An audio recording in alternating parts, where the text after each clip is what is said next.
You don't get to choose to not pay a price. You only get to choose which price you pay. Success is the metric, passion is the energy, purpose is the posture. If your role changes, your purpose and identity shouldn't collapse with it.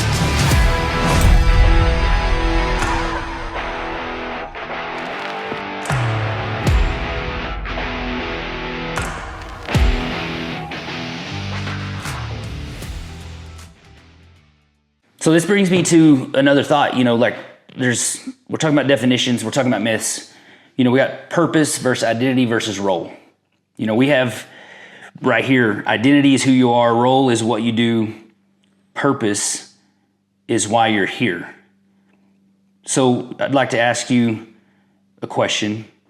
So this means that if your role changes, your purpose and identity shouldn't collapse with it. Can you share some of that as you jumped out into your entrepreneur journey, kind of how some of those have played in there? So my first year of entrepreneurship, so you have to get out there. You have to go meet with people. You have to go say, hey, look at me. I got something to offer you. You know what I mean? Yeah. And feel like at times you don't, maybe. Right. But that was a really hard year for me. It was really good, but it was also really, really hard. Just because putting myself out on that stage because that's what you have to do. Like you have to say, like, you kind of have to put the spotlight on you and say, like, hey, I have something to offer. Yeah, and have to be willing to potentially look foolish. Yes. Not even potentially, you're going to learning a new thing. Yeah, for sure. Putting myself on that stage and then having to be consistent with what and who I sold them, I collapsed because I was selling them this false version of my identity. I was selling them this, like, and I don't know, like, I don't know if it was necessarily just completely disingenuous, but I realized like how much work I had to do on myself because my work wasn't up to par with what I wanted it to be. Yeah. And I thought that was just a lack of experience, and it kind of was, but it was also a result of my lack of understanding who I was and how I operated. Because there was a big difference between going from a job where they make your schedules, you walk in, they tell you what to do, to completely working for yourself. And it's like, okay, how disciplined are you? Are you on, because every day is an off day if you let it. Yeah, so for sure. Knowing you weren't being disingenuous at all. But since I believe you were offering a version of yourself that you thought other people expected to see. There we go. I think you were getting exhausted because you weren't internally driven or felt passionate about actually being that version. Right, because I was chasing. I was like, I want to be a business owner. I want to make good money. I want to use cameras for, like, it was so fragile. Yeah. What I was putting behind me. My why was so fragile. Yeah. Is what it was. Yeah. And you were exhausted because you were forcing that instead of just letting your passion just burst out of you. Exactly. Having that bigger why, for sure. Exactly. I've been there. So what that led to was really working on myself and on layering all those masks, and then really understanding who I am as a person is going to dictate the product I'm putting out, my reputation, the way I communicate with others. Who I am as a person dictates that. Yeah. So I had to go reverse engineer who I was as a person. And over the last couple of years this year, I've stepped out the most aggressively, and it's been amazing. But that's awesome. It's just because my work is benefiting, my home life is benefiting, everything's benefiting because I went back to who I was, and I had to discover my true identity. Yeah. I found for me, looking back and like you said, doing the inner work and really questioning why I've done what I've done over the years, it was always easier for me to change a little or put out what I thought people expected of me because it felt like it would be accepted, first of all, because I thought that's what they were looking for. But if they rejected it, it didn't hurt as bad because I fabricated some of that anyways just to meet their expectations. Right. It's totally different when you get down to the root of who you are and you begin expressing that to people and they reject it. That's where the fear comes in, because you're like, this is me, 100% me. And don't get me wrong, there's a process of saying that you need to get to a point to where, especially depending on who it is, but you're talking about in business, running a business, being with friends, walking around everyday people, getting to a point to where that doesn't bother you or take anything away from you because of your security and your identity. That's a process though. Right. Especially doing the inner work, starting the inner work, being able to tell yourself, I love you, to you is a process. Yeah. And when you do that and somebody does reject your most genuine form, you can be like, man, that's not ideal. It's not the best response I was hoping for, especially in the business sense, or even just having somebody be rude to you. But when you say ultimately, and you know it in your heart that their opinion does not define you or really matter in the long run, that's where once again that peace can come in and you still get to be you genuinely day in and day out. And it's perfectly normal to be conditioned to base your identity off of what other people expect, because going through school, you're literally graded on your performance. Yeah. There's always expectations. So I think understanding the paradox that God only expects you to be you, who he called you to be. I'm still wrapping my head around that. Yeah. Because it's, oh God, I need to go take care of this person today. You just need to be you. Yeah. Like that still, it's not cemented in yet, but I'm close. I feel like I want to get there. Yeah. But yeah, that paradox is such a thing to wrap your head around. Yeah. And that's why pushing yourself out of your comfort zone and even thinking about these ideas, asking the question why. Because if you can start from that place where you know who you are and what the Lord's asking of you, calling you to be, all the expectations from the world carry a lot less weight. Yeah. Things that I used to worry about that just would absolutely stress me out, overwhelm me, to potentially just breaking me, beginning to see them with a different perspective, thinking like, yes, that is something I need to take care of. Yes, it is something that could be annoying or frustrating, but it is no longer overwhelming, because in the grand scheme of things, at the end of my life, maybe I'm on my deathbed or a week away, palliative care, whatever it might be, I'm not going to think, oh man, I should have stressed about that a lot more. Right. I'm just not going to. And putting that in perspective helps a ton. Minimize some of the things that people are telling you are so important that truly aren't. Dude, that's something I'm wrestling with so hard right now, is that awareness of, are people going to really remember if, am I going to remember the time I took this one job, or am I going to remember this time I spent with my wife and we went out and did something? You know what I mean? Yeah. Which is an easy answer, but most people don't sit there and take an accounting of that.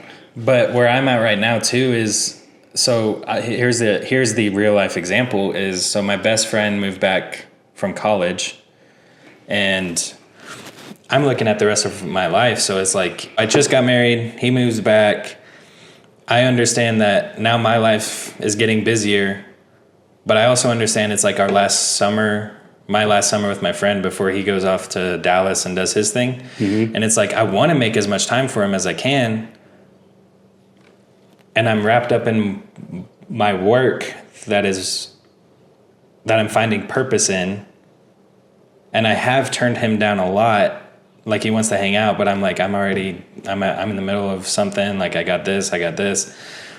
So it's hard for me to like not feel like he's looking at that like I'm contradicting myself, like I don't know what's important. And I'm not saying he is. He's been my best friend since middle school. Yeah, but because he matters, you're worried about that being communicated. Yeah. Right. Yeah. And so like, I guess I'm having a hard time right now, like finding I'm juggling new family life, friendships, yeah, work, Yeah. And it's just because I'm sitting here I'm sitting here trying to share, like, realize what's important, but I'm also struggling with it right now too.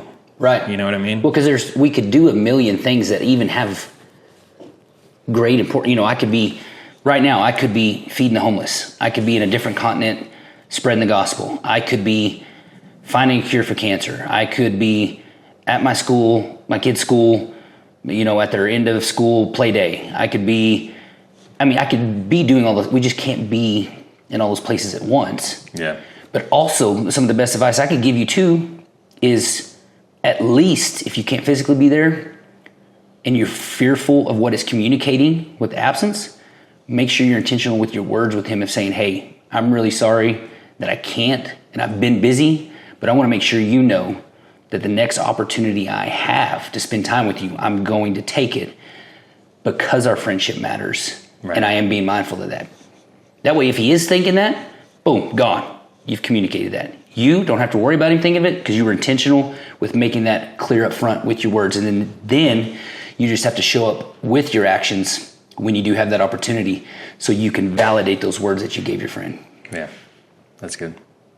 Because it is hard, man. You just got married, dude, and that's a whole nother layer because that relationship's on a totally different level than, friendships. I mean, even when you have kids, that marriage is still in a position to where you are to take care of it primary to even, it's kind of like being in a plane when they say drop the mask.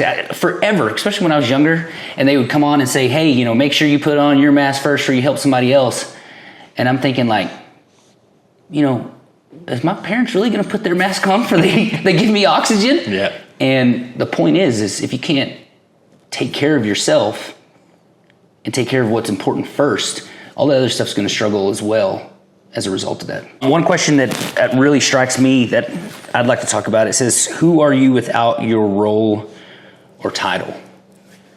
I really like this example that I've thought about a lot lately in the past year, 18 months. And I've been aware of it, but I haven't let it sink into my heart because I was still saying and believing those negative things about myself. But it's in a situation, and it's helped me being a dad, because as I see my kids, it helps me relate to how God sees me. We've both talked about how seeing God as the angry father, chasing you around with the belt and just like, you're just screwing up. Yeah. And if my kids, I know this in my heart, if they were to ever get in some terrible legal trouble, go to prison for life, I know I would be at that glass on the phone. And I would look at them and say, I know you made a mistake. I know you've been through some tough times, but you will always be my son. You will always be my daughter. And I'm here for you. Even though this is not the circumstances you wanted, I'm here for you in any way I can be. Yeah. Because it doesn't change. Their actions does not dictate their identity. I don't approve of the actions that got them there, but they will always be my children.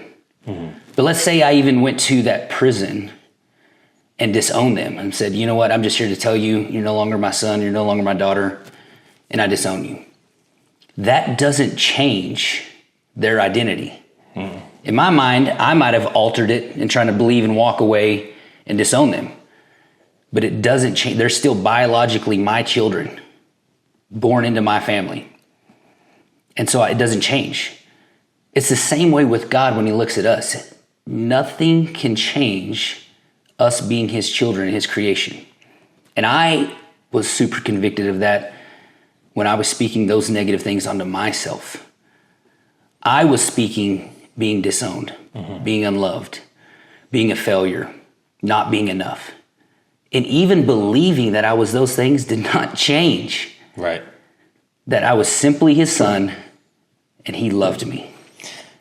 That was hard for me to latch onto because it was like, okay, if God loves me, why am I still having to deal with the consequences of my actions? But just because God loves me and saved me right. doesn't mean I still don't have to pay the consequences here on earth for the mistakes I made. Yeah. Just like I couldn't get my kids out of prison if they were actually guilty of committing the crime, they have to serve the sentence for what they did and be held accountable for it. Because it's a very immature thought, but I also think it's understandable initially. Whenever you're at church and they talk about, God saves you. Like, if you haven't been saved, get saved today. And maybe this was just me being immature at the time, but like when I heard that, it was like, oh, God's going to step into my life, and everybody I've wronged, everything I did wrong, he's just going to he's going to change their hearts for me. And that was not the reality. Would be convenient. Yes. But it's not. It's just like how God does not expect you to lean on a shovel and pray for a hole. You know what I mean? Yeah. And we've been talking about pressure and expectations a little throughout this whole deal. Do you think God has expectations of us? Yeah. I do. To love others, to be kind, like it's 1 Corinthians. Right. But I think, I'll be honest, that's as far as I've gotten with that. Because I've been, when I first started applying 1 Corinthians to my life, I just ran with that. And I honestly really haven't checked in to see if there's any, I don't know if there's any more, but at least for me, I know that's an expectation, is to love. Another example is take up your cross daily and follow him. Okay, yeah. I'm not trying to point that out, or it's not revolutionary, but when we talk about God's unconditional love, I see a pattern of people thinking that with that unconditional love means it removes all expectations and pressure. Yes. Kind of like you're saying, it's just he's going to come in and fix it all and do. And it's not. The whole reason, if you look back through the story of creation, that he created us is because he wanted the most genuine connection he could, to where we had to choose him over another option. Right. You know what I'm saying? So we still have to do the work to make the relationship genuine and intimate with him. Well, and that goes back with the tolerance too, because how heavy of a cross can you carry and still love people? Like that's the challenge, is how stressed can you get and still love others and still be kind? How miserable can you be and still be grateful? What's your endurance level? Yeah. What can you persevere through? Yep. And then once again, if you're thinking, I just need to do this because it's expected of me, you're going to get tired out. Right. Like I'm going to get tired of trying to meet other people's expectations because it's not near big enough of a goal and not near as fulfilling. Right. But if I do it and say Jesus went through being born in one of the poorest places in the world, lived through infancy, adolescence, into adulthood, basically was homeless for 3.5 year ministry, and was sacrificed on the cross after being whipped and beaten for my sins, trying to chase that example will give me the push to say, you know what, no, I need to have the endurance and the perseverance to keep it because he did. And he's calling me. He gave me salvation. He's calling me. He is expecting me to model my life after him, look more like him each and every day. And so when that goal is that big, all the way through eternity, it's like, no, I can go one more step. Right. I can go another day. And the closer you can get to discovering your identity and what passions you have, what passions are instilled in you, will help you find the role you play in the overall body of Christ. Well, that's good. Again, videography is not my purpose, but my role with the businesses I play is I'm using my videography to capture whatever it is that business is putting out for other people to experience. Yep. It's not my job to run the business. Yeah. It's just my job to do the marketing. That's... And being aware of your role helps you stay focused. Yes. On what you are to do. Yeah. Because I went through that too, where I had like 3 little businesses going at one time, and I was just like all over the place. Because I had to find my role in those positions, Yeah. And the cool thing, just like in a practical example, When I first had the idea to want to start my videography business, I knew in my head that I needed to learn how to manage a business, how to manage people, and how to manage myself. So that's how I ended up as a restaurant manager, was having the foresight and the strategy. That's good. Of looking ahead and saying, you know what, this is going to benefit me later. Do I really care about the restaurant industry? At the time, no. I just tried serving because it seemed fun. Yeah. But when I latched myself onto that vision of, I want to run my own business, this is an opportunity for me to learn how to run a business. It is. It's one of the best places to learn all of those skill sets. It really is. Right. Yeah. So I was able to look ahead, set a vision of what I wanted to do. The role that I was playing in my vision, I had a lot of work to do between now and then. So that's whenever I started applying myself more. And again, that's why vision is so important. Yes, goals, vision, casting, yeah, all of that. It's super important. Right. Because to humbly brag, I became a manager 9 months after my first serving job, and I beat 4 other people out of that position who had been there for at least 2 years or more. Yeah. So the only reason I bring that up is because I believe it was my vision that I had 5 years down the road that really changed my energy, that changed the way I carried myself. I would have managers get onto me because I was doing everybody else's work for them. Yeah. You know what I mean? Yeah. But that's why I got that position. Yep. And then when it was time to come out of that managerial role into what I was doing, suddenly I was a business owner with no business. So that's, again, just going back to what I was just talking about earlier, but having to build that, discovering my identity. I almost did it backwards. I feel like I discovered what my role was, and then through my role, I had to discover what my identity was. I got you.